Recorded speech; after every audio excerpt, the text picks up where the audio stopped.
Hey everyone, we have got a special interview today. We've got Kasey Kilgore Anderson, school board member, Grundy County School Board member, District 1, who was elected in 2014. Apparently there's a little controversy going on here, and we wanted to have a chat. She wanted to come in and talk a little bit about what's going on. Kasey, could you tell me a little bit on the situation? Yes, ma'am. On Tuesday, the 28th, DCS come to the school. They took a police officer with them. They asked two of my kids questions, my 9-year-old and my 7-year-old. I also have a 14-year-old that lives in the home, and they failed to go and talk to him. So they pretty much went and talked to them, and then they come to my home and had a little talk with me also. Why did DCS get involved? They said that they had a complaint that I did not feed my children, that they were malnourished and lack of supervision. And I was also on drugs, was an allegation. And so they came into the school and to your home based on this allegation? Yes, ma'am. Is there documentation? Not that I can find. Wednesday, after I had time to calm my nerves and think things over, I had called Chattanooga.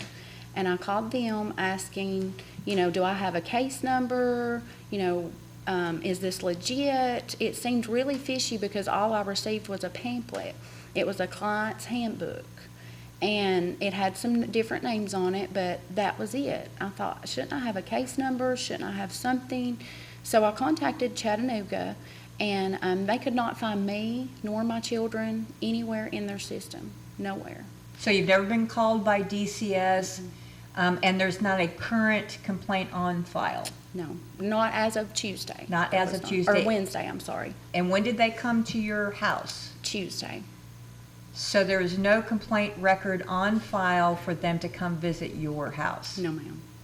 That's according to Chattanooga. According to Chattanooga. Is that the district office? No, I just contacted Chattanooga because it was kind of unfamiliar territory. No one knew anyone, and I thought that would be a safe bet to get reliable information.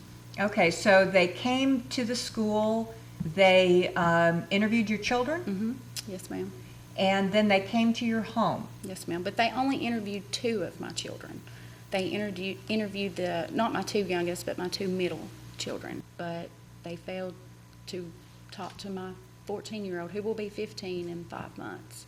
So, he's a little older, and to me, if they would have been really concerned, then they would have made sure that they talked to all of my children. And, why leave the oldest kid out?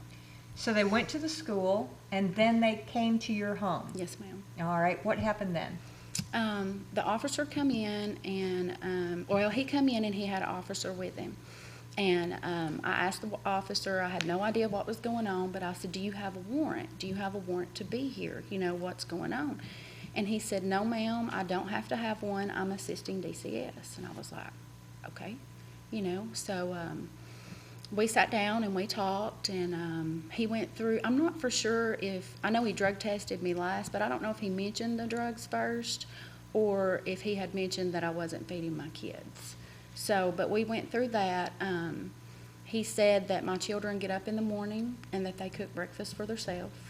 And I said, no, sir, they do not. They eat breakfast at school. And he said they do, just like as in, really, they do. And he was implicating that I was lying. So I said, well, they may have a Pop-Tart out of the cabinet and grab a juice box out of the refrigerator, before they go to school to take for snack or something. But yes, sir, they eat breakfast at school. And he said, well, your daughter did not take a juice box today. Said she took a Dr. Pepper. Said she had to have a Dr. Pepper to make it through the day today. And I was like, wow. I said, well, I have no idea what she took. I don't know. And he said, do you not think that you should know these things? You are the mother. Isn't that your job? And I just kind of sat there, not knowing what to say. Here's this man, being very rude and kind of, in my opinion, unrealistic upon a parent's expectations, He had even mentioned to put a lock on my refrigerator so that I could monitor what my children were drinking. It was just really odd, really, really odd. So, and at the time I didn't think anything because I was just so, I You've was never just dealt with a compliant. DCS officer before? No. Then comes the drug test. Yes, ma'am. You had asked for it, they had given you one. What were the results of that? How did that process go? Well, he asked if I minded if he went into my restroom and kind of checked around to see that there wasn't anything in there. I assumed that, I could pass off as, to pass my drug test. But I wasn't prepared, so I thought, well, yeah, sure, go ahead. Why would there be anything in there? Okay. So he went in there and checked, and my 14-month-old was running around my legs crying and, wanting me to pick him up, and just he didn't know what was going on. He knew that I don't know this person. What's up? So he said, well, obviously you're a woman and I'm a male. And he said, some people don't mind that difference. He said, it doesn't matter to me. Men, women, it makes no difference. And I felt that he was trying to insinuate that I needed to give him permission to watch me urinate in the drug screen. So I never did. I just sat there. I was scared. I'm thinking, what is going on? Why is someone trying to take my children? I'm not on drugs. I've not done anything. So I'm just complying. I'm thinking, I'll do whatever you want. I love my children. You cannot take my children. And so he walked outside the door and he went in the hall. And I had sat my kid down getting ready to take the test. Well, he was, of course, started crying. And he grabbed a hold of the door and was pulling it first. And I said, well, what do you want me to do with the door? Shut it, leave it open, what? And he said, just leave it cracked. Make sure it's open, leave it cracked. I was like, okay. And I picked up Dash. I had to take my pants and my panties and put them on the floor because I had my son, and I sat him on my leg, and I held the cup in the other hand while he stood in the hallway and watched. Was there not a woman officer there? No, ma'am. Okay, so you took the test. What occurred there? Well, after I urinated in the cup and gave a sample, he took it. We went into the kitchen, into the dining room table, and he said to peel back a label, which was, right in here. And I thought, well, maybe I'm going to sign something saying that, I gave a sample or anything, I wasn't really expecting it to be immediate. I don't know how this works. And the test results come back, and they immediately showed up negative. So he had me initial in 2 spots on this paper and then sign at the bottom. And I thought, well, that proved that, that should be, that allegation should be, dismissed. There's obviously, I didn't know they were coming.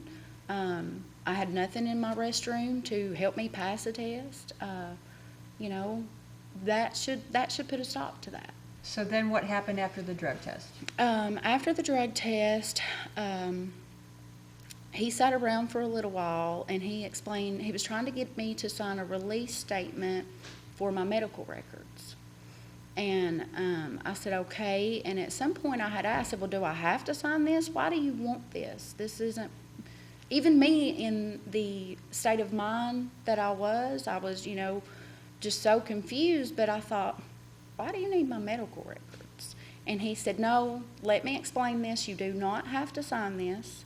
He said, I don't want you to think that you do, but we want to look into, and this will help me get you, or help you get me out of your hair faster. So I thought, okay. I considered signing it. I considered, going ahead and doing it, but I just, something in me thought, this isn't right.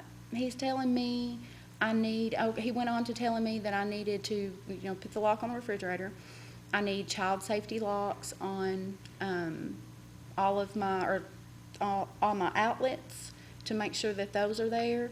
I have a brand new home, well, it's 3 years old, but the state now mandates that you have to have child safety outlets, or they would not turn on electricity. So they're already childproof. And he said that I needed a gate at the foot of my stairs, which all of this, it was just weird. There was already a gate there. So a lot of things were kind of tipping me that something's wrong, you know, but I hadn't fully come to that conclusion yet. So he asked me to come in the office the next day at 1 o'clock. And I said, I will think on it. I will see, you know, whether or not I need to sign this. I need to call some people, you know, maybe contact an attorney, figure out what's going on. And I'll let you know when I come tomorrow. So whether or not I'll sign. And he left, and the officer left with him. Okay, so this is a Wednesday. Mm-hmm. Then what did you do? No, that was a Tuesday. That was a Tuesday. What did you do? Did you contact the sheriff's office? What did you do next? I called my mother immediately, and I had spoke with her, and I said, guess who's been at my house? And I texted my husband, he was at work, and she said, well, who? And I told her DCS, and she was, why? What happened? You know, so I told her the story, and got off the phone, and her and a lot of different people were trying to call, and I didn't want to talk. I was just upset. I was crying, trying to figure out what had just happened. So my mom pulls up later down at the house, and she calls Tony Bean, the chief of police at Grundy County, and they have a conversation. So she told him, well, at first, the guy told me he was from Coffee County, which I thought was kind of odd. I thought, why did Grundy County not come? But to come to find out, that is normal. They said that if they're running short, that they will send, you know, another cop or another county, that county over. But we thought, at the time, we were thinking, well, if he was from Coffee County, was that even a Grundy County cop? You know, so we were trying to figure out who exactly was at my house. So Mama contacted Tony Bean, the chief of police, and he said, you know, did you send Mama said, were y'all at my daughter's house? And he said, yes, ma'am. We come down there, and they were speaking of the story, and Tony Bean told my mother that I wasn't telling her the whole story, that I had refused the drug screen, that I never took one. So who told him that? The DCS worker. Said that you refused a drug test. Yes, ma'am. But you have a drug test right here. Yes, ma'am. And this is the drug test. Yes, ma'am. He forgot it? He left it on the table. It was sitting on my kitchen table when he left. And you signed papers that you you did this drug test? Yes, and see, where I was so tore up, I'm thinking that maybe he had me sign in the part that was declining the test. But the officer was there, and the officer was great. The officer was very friendly. He was respectful. Did they know that you were taking the drug test? Yes, he was there. Yes. The officer, he gave me the privacy, and didn't make me feel so violated as the DCS worker, because he stood in my living room. You know, I never seen him come in the hall. He wasn't trying to peek in, and, you know, while my undergarments were on the floor. You know, but the DCS guy was just standing there. So you have the drug test. It is negative. You're a school board member. This complicates things. Very much. Because there are school board policies. What now? Is there an allegation filed? Where are you at in the legal process? I contacted an attorney, and I was actually at the DCS office Tuesday, and he said, my attorney said, leave now. I told him what had happened with the urine sample, and he said, something doesn't sound right. Leave. He kept insinuating that I would go to rehab, the DCS worker, or he would make me go. But your drug test is negative. Why would you go to rehab? I don't know. And that's what I asked him. So, That doesn't make sense to me. no. Okay, so in the legal process, you've got an attorney. What about the school board? What is the policy on the school board member in this? I'm not real sure how all that falls. I was hesitant to come and talk, because we do have policies that kind of, relate to giving interviews and such not that we have to follow, but only thing that I can find is where we have to, watch when we discuss school matters. This is more of a personal matter, so I think I'm okay there. What does concern me is if this man did indeed come in my home in the school without the proper referral and that my case was not screened as it should have been first, that the school, you know, we don't really have a set of guidelines when it comes to DCS. DCS just pretty much comes in and says, hey, I'm here. I want to talk to this one, and this one. And our administrators don't know what to look for. They don't know how to tell if this is a legit thing. You know, to me, they should have asked for the case number, or, you know, case number should have been provided. I know that Mr. Hill did ask for his badge number, has a copy of his badge number, has all of that. Mr. Hill did a fabulous job. Mr. Hill really cares about our children. We're very, very fortunate to have him. He actually had asked the DCS worker if I knew that anything was going on. And according to the DCS worker, he told Mr. Hill that I did not have to know, that that was not how this works, and that that's not how this was going to be. So Mr. Hill tried to protect my children. He did, but the DCS worker just kind of come in and took control, and that's a major concern, because if that happened to me, how many other children have been innocently interrogated while at school by someone? You know, and I don't know at this point whether this was a true case or not. You know, I was advised by my attorney not to talk. I've never been given a case number. I did that Wednesday. I assumed if he was real that they would have come and took my kids yesterday, you know. But I have nothing, I passed the test, I have nothing to hide, you know. But it's a major concern. The schools, I hope to bring this up before the board. And that we can maybe have a training, a session, and get with DCS and have more tools for them to be able to use and pick out to protect our children and to help our children instead of, you know, terrifying them. My daughter texted her brother after school that day and told him that, well, I guess I will never see you again. I'm going to an orphanage. And Is that what the DCS agent said? I have no idea. I've tried not to ask her a lot of questions because it's traumatic enough to have an adult figure that you've never met that's in authority to come in and pull you out of your classroom and take you into a room alone by yourself. There was not another female there? There was no one else in the room with either of my children. Yeah. Any last words on this? Where does it stand? Are there any charges against you? As of now, no. I don't know really where we're at. I know I'm waiting on him to contact my attorney. He's tried to contact me back twice since I told him I had an attorney. I spoke with him once and refused to the other time. So I guess I'm kind of waiting on something to happen, hoping that it doesn't. But if it does, I have my attorney. I went and spoke with the DA yesterday. I told him what was going on, and I'm very optimistic that an investigation will be launched into this. Now, being a school board member, and this occurred to another school board member, what do you think they should do with this allegation?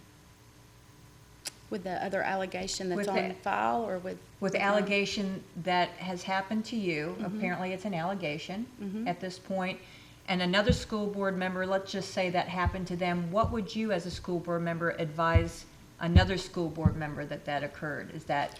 To be honest, to confront.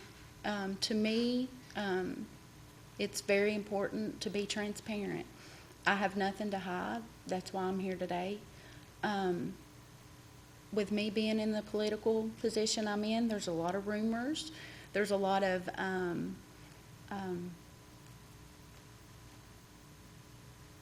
bad things floating around, just a lot of stuff that's untrue. And things tend to get out of hand when you don't confront it head on. And I feel that that would be the best way to go, in my opinion. Okay. You know, Well, we appreciate you coming out. I know it's been a difficult time anytime that someone comes into your home from the government. I'm here to help you. It's a scary, scary thing. very scary, very scary. And good for you for standing up and here and telling us your side of the story and what has occurred to you. And as a public figure, I am sure that people want to know. Yes. And do you want to show the drug test, the official? I've never seen one, so. Here are my results. It's actually a 12 panel. So down through here, there's 6, and then on this side, there's 6 more. And I've shown this to you, and I see it. it's negative. Negative. Negative.